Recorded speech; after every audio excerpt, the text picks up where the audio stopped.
राजस्थान लोक सेवा आयोग की वेबसाइट अपडेट हुई है और हमें मिली है एक प्यारी सी वैकेंसी असिस्टेंट प्रोफेसर की, जिसमें कि 575 पद हैं। इन 575 पदों पर पूरे भारत से कौन आवेदन कर सकता है, सिलेबस क्या होगा, एग्जाम पैटर्न क्या होगा, कब से लेकर के कब तक आवेदन करना है, हर छोटी से छोटी जानकारी आप लोगों को मैं देने वाला हूं। प्रणाम, मेरा नाम है अवधेश विद्यालंकार।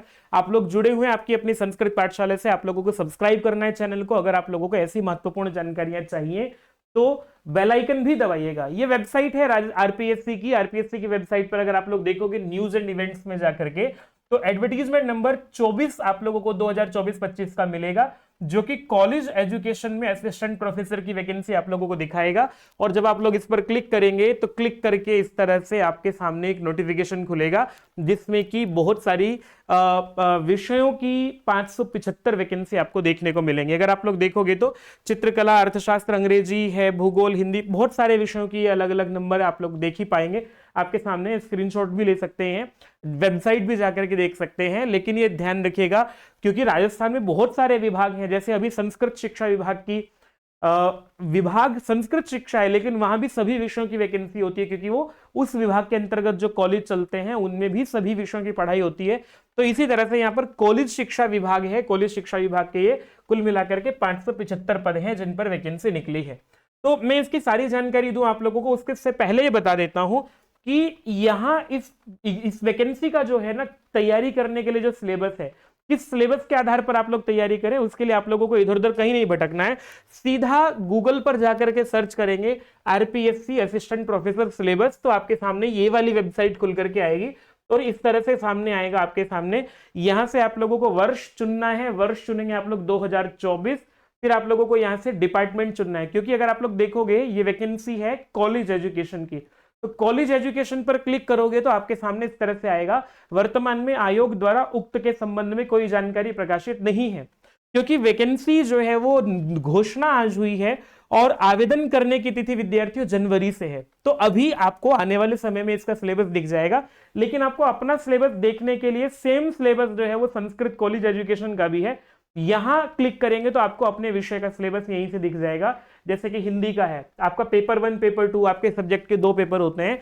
तो यहां हर विषय का सिलेबस आपको देखने को मिलेगा। जब तक आपका ऑफिशियली सिलेबस इस वैकेंसी का आता है, तब तक आप लोग इस वाले सिलेबस से भी अपना काम चला सकते हैं। सभी विषयों के हैं, पुराना भी है और नया भी है। और आप लोग अगर पुराना ही सिलेबस देखना चाहते हो तो ये वैकेंसी पहले भी निकली थी, वहां से जाकर के देख पाओगे। कुल मिलाकर के आप लोगों को सिलेबस समझा दिया है मैंने। अब इस वैकेंसी की जो महत्वपूर्ण बातें हैं वो ये है विद्यार्थियों के 13 दिसंबर को नोटिफिकेशन आया है, 575 पद हैं, ये बात हो गई है। और इसमें आवेदन करने के लिए जो बात है विद्यार्थियों, एलिजिबल कौन होगा इसके लिए। हालांकि लोक सेवा आयोग से संभवतः त्रुटि हो गई है कि इसमें ना एलिजिबिलिटी लिखना भूल गए हैं वो। इस नोटिफिकेशन में जो है ना एलिजिबिलिटी वाला जो शैक्षणिक अर्हता संबंधी प्रावधान लिखा हुआ है, उसमें एलिजिबिलिटी बताना भूल गए हैं एक एक विषय की अलग से। या फिर इतना लिखा है कि जो एलिजिबिलिटी है उसमें अपियरिंग कैंडिडेट भी आवेदन कर सकता है, ये वाली बात है। लेकिन असिस्टेंट प्रोफेसर बनने के लिए आप लोगों को इतनी सामान्य जानकारी है ही। असिस्टेंट प्रोफेसर बनने के लिए आप लोगों को जो है वो पोस्ट ग्रेजुएशन होना चाहिए 55% अंकों के साथ। इसके साथ साथ विद्यार्थियों आप लोगों को नेट या फिर आप लोगों को जो है वो राजस्थान सेट होना चाहिए, तब आप लोग इसमें आवेदन कर पाएंगे। नेट है, जेआरएफ है, या फिर आप लोगों को राजस्थान स्टेट एलिजिबिलिटी टेस्ट जो अभी हुआ भी था 2023 में हुआ था संबद्ध, अगर आप लोगों के पास वो है तो आप लोग इसमें आवेदन कर पाएंगे। सामान्य सी बात है, सभी जगह होता है, इसमें कोई किंतु परंतु नहीं है। लेकिन ये बात ध्यान में रखिएगा कि आप लोगों को यहाँ पर अपियरिंग कैंडिडेट्स भी, मान लिया आपका नेट क्वालिफाई हो गया है, पोस्ट ग्रेजुएशन फाइनल ईयर में है, तो भी आप लोग जो है, जो सम्मिलित होने वाला विद्यार्थी है वो भी आवेदन कर सकता है, लेकिन अंतिम वर्ष में। ये बात ध्यान में रखना, ठीक है। अब ये बात ध्यान में रखना कि भाई आप लोगों को जो है ये एएल जो लेवल है आप लोगों का, पे लेवल है आप लोगों का 10 है, और इसमें 6000 आप लोगों का जो है वो ग्रेड पे रखा गया है। 15,600 से 39,100 रुपए, मतलब इसमें मूल वेतन होगा। लगभग 80,000 से 90,000 के बीच में आप लोगों की पहली सैलरी बनेगी, ये इसका वेतन हो गया है। आयु सीमा है न्यूनतम 21 वर्ष, अधिकतम 40 वर्ष है। छूट भी रखी गई है जो राजस्थान के, हाँ, पूरे भारत से कोई भी आवेदन कर सकता है। पूरे भारत के विद्यार्थी राजस्थान में जो है वो सामान्य वर्ग में गिने जाएंगे, लेकिन जो राजस्थान के अभ्यर्थी हैं उनमें जो रिजर्व कैटेगरी के कैंडिडेट्स हैं उनको यहां पर 5 वर्षों की छूट मिलेगी, मतलब 45 वर्ष तक भी आवेदन कर सकते हैं।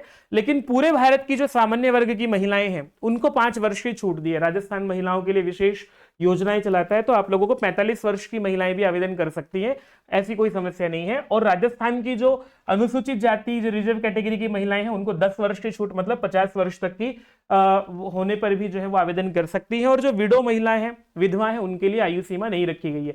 बाकी बहुत सारे अलग अलग प्रावधान हैं जिनके अंतर्गत आयु में छूट दी गई है, सबको आप लोग अपने अनुसार देख सकते हैं। चयन प्रक्रिया इस तरह से विद्यार्थियों कि आप लोगों को एक पहले एग्जाम देना होगा, रिटन एग्जाम। रिटन एग्जाम का मतलब यह है कि आप लोगों का 3 पेपर होंगे। 3 पेपर में से आप लोगों के पहले 2 पेपर सब्जेक्टिव होंगे, मतलब आपके अपने विषय के होंगे, और तीसरा पेपर जनरल स्टडीज का होगा। तो उनमें से आप लोगों को प्रश्न रहेंगे 75 प्रश्न, ऑब्जेक्टिव टाइप होंगे, तो वो प्रतियोगी परीक्षा होगी। 200 नंबर पर आप लोगों की मेरिट बनेगी, मेरिट बन करके फिर इंटरव्यू होगा। ठीक है, ये पहले प्रतियोगी परीक्षा होगी, फिर साक्षात्कार होगा, ये चयन की प्रक्रिया रहेगी। पेपर आप लोगों के लिए ऑनलाइन ऑफलाइन दोनों माध्यम दिए हुए हैं, ये चूज कर सकते हैं। बहुत ज्यादा संभावना ये है कि अब तक देखा गया है तो ऑफलाइन होने की संभावना ज्यादा है, ऑफलाइन पेपर हो सकता है विद्यार्थी आप लोगों का। और वस्तुनिष्ठ प्रश्न रहेंगे, ऐसा नहीं है कि डिस्क्रिप्टिव पेपर नहीं आएगा आपके सब्जेक्ट का। 12 जनवरी 2025 से आवेदन कर पाएंगे, 10 फरवरी 2025 तक। ठीक है, ये बात ध्यान में रखना है आप लोगों को। और इसमें महत्वपूर्ण बात यह है विद्यार्थियों की, अगर शुल्क की दृष्टि से मैं बताऊं आपको, सामान्य अभ्यर्थी जो है वो 600 रुपए, और जो राजस्थान के रिजर्व कैटेगरी के कैंडिडेट है 400 रुपए, और जो दिव्यांग जन है उनको भी 400 रुपए रखा गया है। ये बात ध्यान में रखना है। राजस्थान के संदर्भ में मैं विशेष बात ये कहता हूं कि अन्य राज्यों में जो ईडब्ल्यूएस कैंडिडेट हैं उनको ईडब्ल्यूएस में गिन लिया जाता है, पर राजस्थान जो है वो राजस्थान के बाहर के अभ्यर्थियों को ईडब्ल्यूएस में काउंट नहीं होता है। मतलब वो जो है उनके पास सेंटर का सर्टिफिकेट होना चाहिए, आपके राज्य का सर्टिफिकेट नहीं होना चाहिए। बाहर के अभ्यर्थियों को या राजस्थान, केवल राजस्थान के ईडब्ल्यूएस को ईडब्ल्यूएस में गिनेगा, बाहर के अभ्यर्थियों को ईडब्ल्यूएस में काउंट नहीं करता है राजस्थान। ये विशेष बात है विद्यार्थियों। अब मैं बात करूं आप लोगों को कि एग्जाम जो आप लोगों का होगा 75 नंबर का आपका सब्जेक्ट होगा पहला पेपर, फिर 75 का होगा आपका दूसरा पेपर। दोनों पेपर 1 पेपर 2 जो आपके सब्जेक्ट के होंगे, दोनों का सिलेबस अलग अलग है, जैसे कि मैंने आप लोगों को दिखाया भी था। जैसे आप लोगों का ये खुला हुआ है, अगर आप लोग यहां देखेंगे कि हिंदी है, 2023 हो गया ना, 24 में दिखा रहा हूं आप लोगों को मैं। यहां से आपका संस्कृत एजुकेशन में खोल के दिखा देते हैं। जैसे हिंदी है, हिंदी का पेपर 1 का सिलेबस ये रहा, पेपर 2 का सिलेबस ये रहा। दोनों में क्या अंतर है आप लोग अपने अपने विषय का जरूर देख लीजिएगा। तो पेपर 1 पेपर 2 आपके विषय का रहेगा। पेपर 3 राजस्थान का जीके जीएस रहेगा, जो कि कॉमन पेपर होगा। 3 घंटे पहला पेपर, 3 घंटे दूसरा पेपर, 2 घंटे तीसरा पेपर। और जो जनरल पेपर होगा वो सभी विषयों का एक दिन होगा। राजस्थान की ये बात ध्यान में रखना विद्यार्थियों कि वो आप लोगों का सभी विषयों का जनरल पेपर एक दिन कराएंगे, एक उसमें कराएंगे, और फिर दूसरा पेपर आप लोगों को अलग सेंटर पर होगा। ये भी बात ध्यान में रखना, एक दिन नहीं होने वाला है। ठीक है, तो 200 नंबर आप लोगों के रहेंगे विद्यार्थियों रिटर्न एग्जाम के, फिर उसके बाद 24 नंबर का इंटरव्यू होगा। तो अगर देखोगे तो केवल 12% है इंटरव्यू का वेटेज, केवल यहां पर 12%। 88% वेटेज आपके रिटर्न एग्जाम का है। महत्वपूर्ण बात है, बहुत फेयर सिलेक्शन होता है विद्यार्थियों, ये राजस्थान की प्रशंसा करने वाली बात है।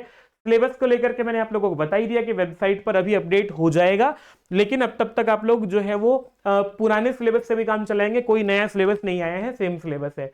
ठीक है, आपका पेपर में एक बात जो विशेष ध्यान देने वाली है वो ये है कि 75, 75 और 50, मतलब जो 200 नंबर का आप लोगों का रिटर्न एग्जाम होगा, ये ऑब्जेक्टिव टाइप पेपर होगा। इसमें आपको 4 नहीं विद्यार्थियों 5 ऑप्शन मिलेंगे। 5 में से अगर आप लोगों ने कोई एक ऑप्शन नहीं चुना तो आपको नेगेटिव मार्क्स मिलेंगे। मतलब आप लोग जो है जैसे अटेम्प्ट नहीं करते हैं, आप लोगों को पहला दूसरा तीसरा चौथा ऑप्शन लग रहा है कि ठीक नहीं है, तो 5वां ऑप्शन टिक कीजिएगा। 5वां ऑप्शन टिक करने का मतलब यह है कि मुझे ये प्रश्न छोड़ना है। अगर आप लोग इस 5वें ऑप्शन को टिक नहीं करते हैं तो फिर आप लोगों को नेगेटिव मार्किंग की तरह से 1/3 आप लोगों का डिडक्टिव हो जाएगा और ये आपको नुकसान हो जाएगा। और अगर आप लोग 10% प्रश्न ऐसे छोड़ देते हैं, ठीक है, तो 10% प्रश्न ऐसे छोड़ने पर विद्यार्थियों आप लोगों को डिस्क्वालीफाई मान लिया जाएगा। ये महत्वपूर्ण बात है। ठीक है, तो 5वां ऑप्शन बहुत महत्वपूर्ण है। नेगेटिव मार्किंग है, नेगेटिव मार्किंग के बिना काम नहीं चलेगा, ये बात ध्यान में रहना। और ये कुल मिलाकर के बात है। एलिजिबिलिटी को लेकर के इन्होंने इसमें कुछ दिया नहीं है, ऐसा पूरे नोटिफिकेशन को मैंने ध्यान से पढ़ा है। लेकिन हाँ, ये बात जरूर है कि एलिजिबिलिटी को लेकर के मैंने आपको बता ही दिया कि पोस्ट ग्रेजुएशन में 55% हो तो आप लोग आवेदन कर सकते हैं। अगर अभी भी कोई मन में प्रश्न बचा हुआ है, पूरे भारत से आवेदन कीजिएगा और 12 जनवरी से आप लोग आवेदन कर पाएंगे, ये महत्वपूर्ण बात है। चैनल को सब्सक्राइब करना मत भूलिएगा। आपके प्रश्न हमारे उत्तर आप लोगों के सामने बने रहेंगे। प्रणाम।